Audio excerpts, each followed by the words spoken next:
말씀의 제목입니다. 같이 해볼까요? 예수님의 기적. 최근에 기사가 하나 떴어요. 그냥 중국이 메달 모두 가져가자고 하자. 그리고 분노에 서울일보 기자가 분노로 기사를 썼습니다. 그냥 중국이 메달 모두 가져가라고 하자 해서 썼어요. 분노로 쓰고 금방 삭제를 했더라고요. 그래서 했는데 어떤 사람이 이런 글을 또 찾았어요. 앞자만 하니까 그냥 개최국 중국이 메달 모두 가져가라고 하자로 이렇게 됐다고 하더라고요. 그래가지고 그만큼의 지금 여러분도 쇼트트랙을 조금 관심 있어 본 사람들은 알겠지만 그냥 한국은 실격이에요. 뭐 이렇게 뭐 말도 안 되게 한국 실격이고 헝가리도 막 그렇고 다른 나라들도 그렇고 이걸 보면서 이 지금 뭐 하는 올림픽인가, 동네 장난인가, 5년이란 긴 시간 동안 준비를 열심히 했는데 최선을 다했는데 그냥 한국은 실격이다, 막 이런 결과를 받아들이고 있는 걸 보면서 굉장히 엄청난 스트레스를, 분노를 국민들도 함께 표출하고 있는 것입니다. 근데 한국만 그런 게 아니라 방금 말한 것처럼 헝가리, 뭐 미국 여러 나라에서도 많이 석연치 않은 판정을 받고 있는 사실입니다. 그래서 중국은 주자 간에 한 차례 터치가 없었음에도 불구하고 결승에 올라가는 놀라운 기적을 보여주고 있고요. 아이템전이라고 그러죠. 제가 준비했어요. 아이템전. 혹시 이 사진 본 적 있나요? 이 아이템을 이거를 톡 건드려주는 아이템전을 같이 카트라이더를 하고 있는 정말 놀라운 경기 쇼트트랙을 우리는 또 TV를 통해서도 볼 수가 있었습니다. 그런데도 불구하고 금메달을 누가 땄었죠? 그죠? 우리나라 선수 중에 누가 땄죠? 그렇죠. 황대현 선수가 이제 금메달을 땄어요. 따가지고 너무 심지어 막 그 손 칼에 베어 막 그런 사람도 있었고 그걸 보면서 너무 마음이 아팠지만 황대현 선수가 금메달을 땄을 때 우리 모두는 황대현을 몰라도 함께 기뻐했나요? 안 기뻐했나요? 기뻐했어요. 근데 또 하나의 기사가 있더라고요. 캐나다 선수가 황대현을 끝까지 따라가니까 은메달을 땄어요.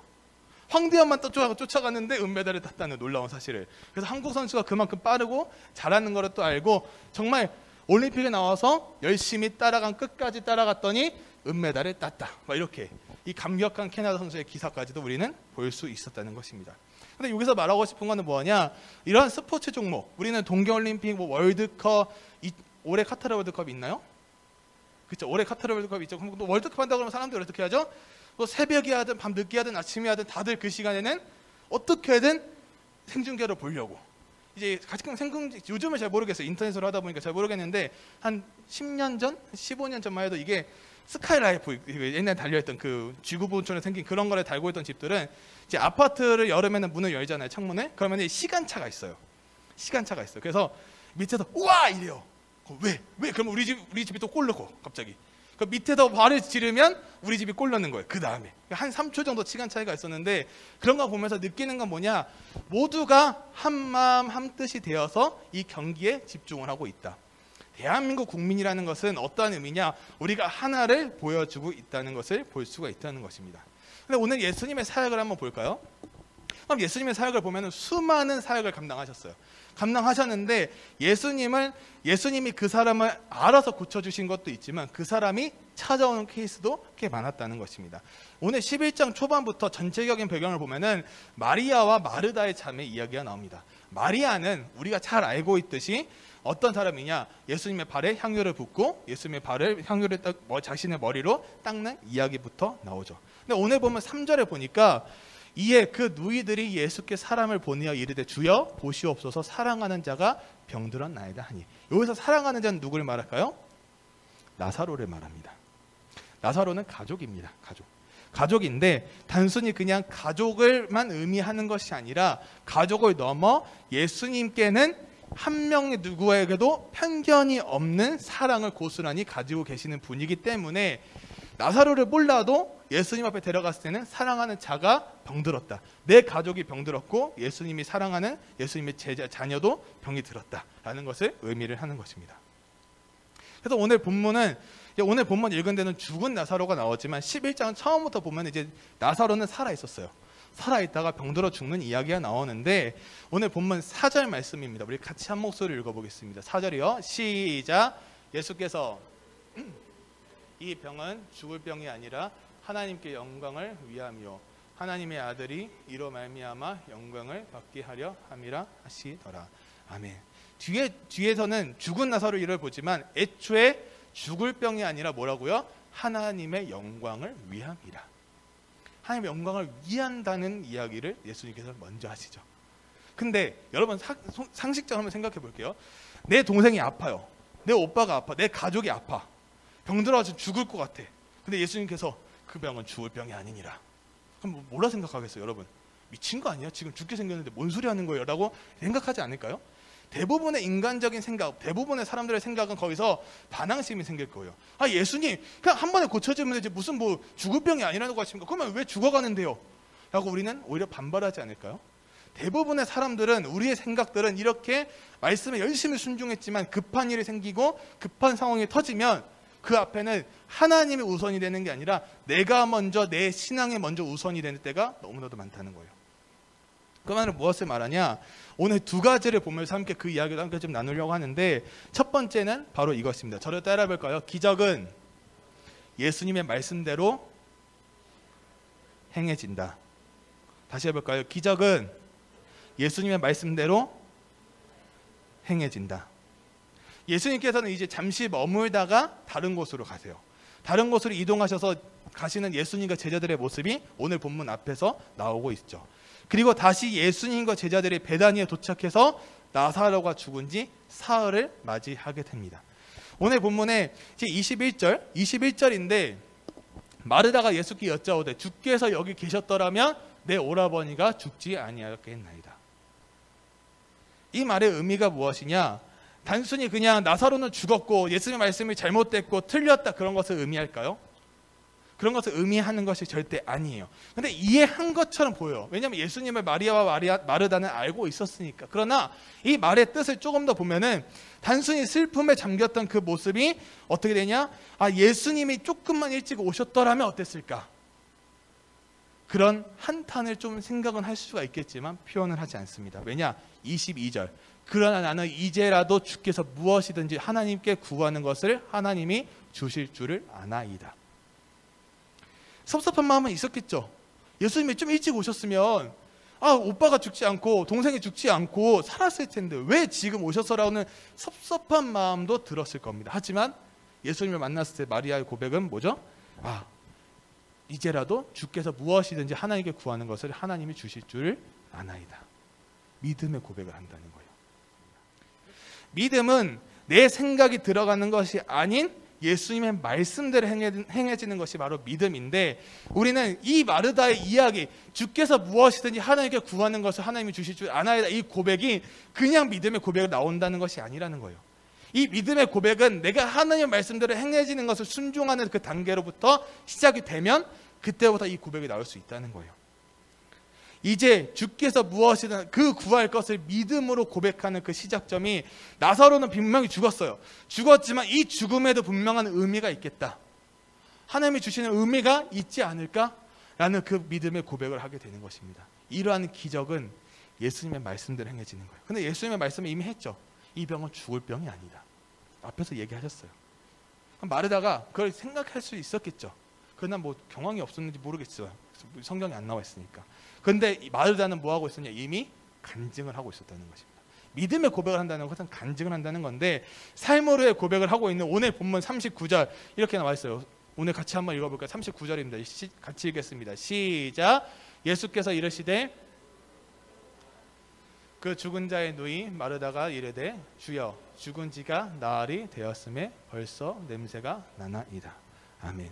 여러분 보세요. 방금까지 22절에 보니까 나는 이제라도 마르다가 주께서 무엇이든지 하나님께 구하는 것 하나님 주실 줄 믿겠다라는 믿음의 고백을 해요. 그러나 이제 예수님께서 그럼 그 돌을 치워라 했을 때 뭐라고 하죠? 아, 죽어지 나흘이 되었기 때문에 냄새가 납니다.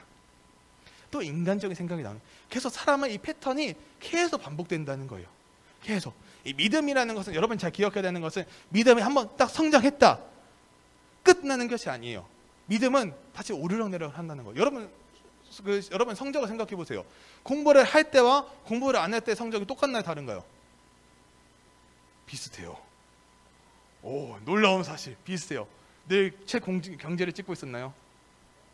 늘 위에 있었나요? 중간. 해도 중간, 안 해도 중간? 하나면 중하위? 그렇죠. 떨어지기도 하고 올라가기도 하고, 하면 올라가고 안 하면 떨어지잖아요. 믿음도 마찬가지라는 거예요. 성적을 비한다는 것이 아니라 믿음도 우리가 매일매일의 신앙 가운데 이렇게 성장, 믿음의 고백을 하지 않고 가만히만 있는다고 믿음이 성장되는 것은 아니라는 거예요. 그래서 오늘 마르다를 통해서도 분명히 볼 수가 있는 거죠. 근데 믿음이 좋은 것처럼 보였던 마리아와 마르다의 모습 속에서도 예수님의 말씀에 순종하는 상황도 있었지만 그렇지 않은 상황도 있었다는 거예요. 그게 바로 예수님의 오늘 첫 번째 이야기입니다. 기적은 예수님 말씀대로 행해진다. 돌을 옮겨라. 네. 이게 안 된다는 거예요. 이게 안 된다는 거예요. 두 번째는 무엇이냐? 같이 한번 따라해 볼까요? 기적을 경험하는 믿음에는 수고가 필요합니다. 네. 이 기적, 예수님의 기적을 경험하는 믿음에는 수고가 필요해요. 무슨 말이냐? 예수님의 기적은 말씀대로 행해진다고 했었죠. 말씀대로 행해지는데 그것에 있어서 우리가 순종하는 것은 어떤 거냐? 믿음의 수고가 분명히 필요하다는 거예요. 믿음의 고백이 있죠. 믿음의 고백이 있다는 것은 무엇을 말할까요? 믿음의 수고가 따라온다는 거예요. 여러분 공부를 해요. 성적이 올랐어요. 그럼 여러분들이 공부를 했기 때문에 성적이 올랐겠죠. 그 수고가 있었어요? 없었어요? 있었어요.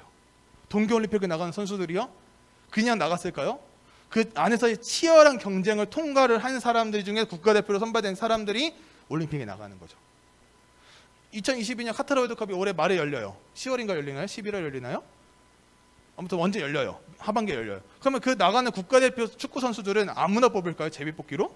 아니라는 거예요. 뭉쳐 찬다 선수들 뽑을까요? 아니라는 거예요.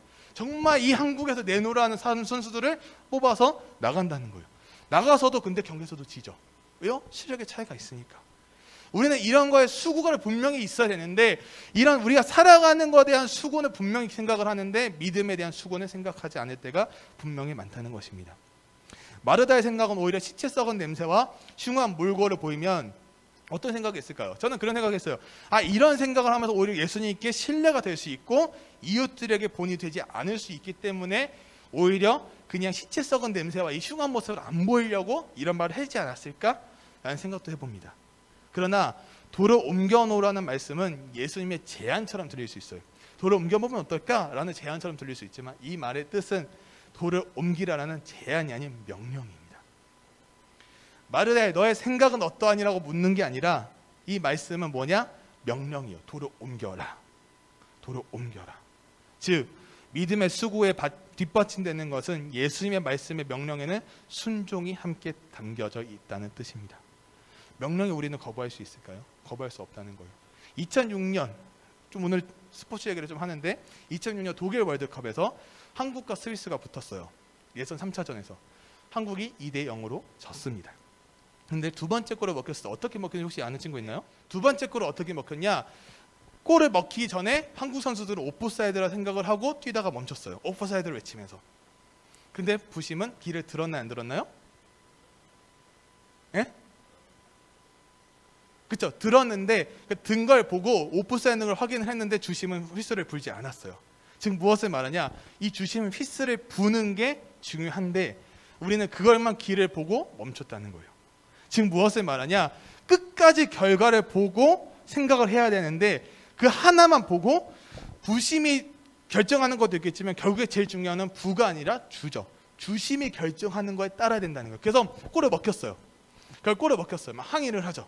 막 항소심을 하고 막 결과 월드컵 끝나고 했어요. 근데 이미 끝난 월드컵이잖아요. 조별예선 탈락했잖아요. 재경기를 한다고 그 결과가 뒤집어질 수 있을까요? 뒤집어질 수 없다는 거예요.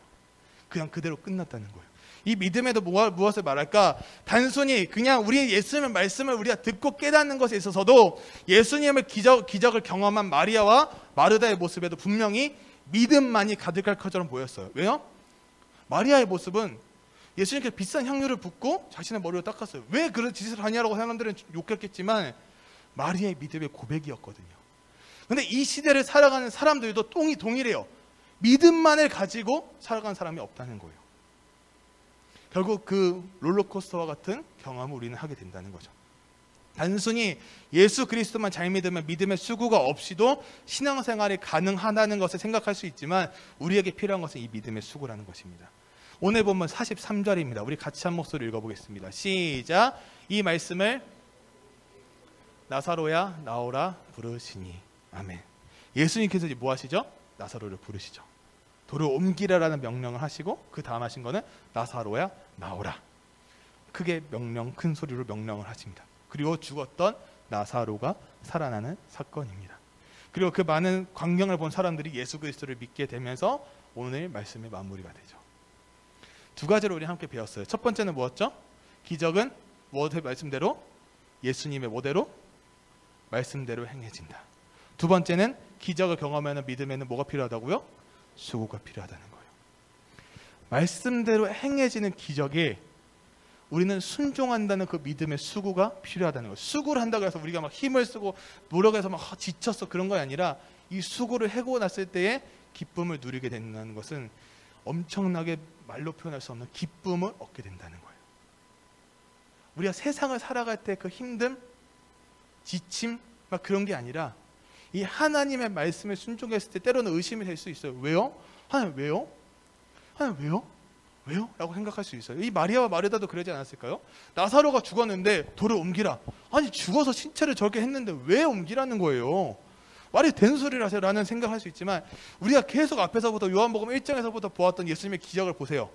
물이 포도주로 변하는 사건부터 여러 가지 사건들을 보면서 수많은 사건 가운데 우리 머릿속으로 이해되는 게 얼마나 있겠냐는 거예요. 예수님의 사역에는 우리의 머릿속으로 이해되는 것이 아니에요. 예수님의 말씀대로 행해지는 것입니다.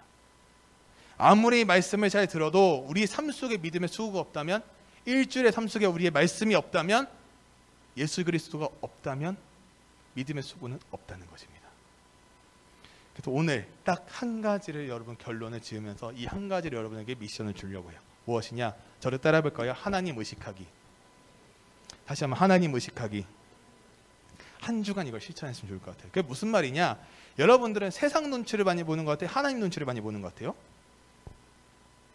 자, 하나 좀 더 쉽게 물어볼게요. 사람들 눈치를 많이 봐요? 하나님 눈치를 많이 봐요? 부모님 눈치를 많이 보죠. 놀라운 사실. 부모님 눈치를 많이 보죠. 부모님이 딱 째려보면 갑자기 방문을 닫고 공부하러 들어가는 놀라운 사실. 그리고 이제 공부하려고 자리에 앉았는데 부모님 방문 열고 들어오시더니 왜 공부 안 해?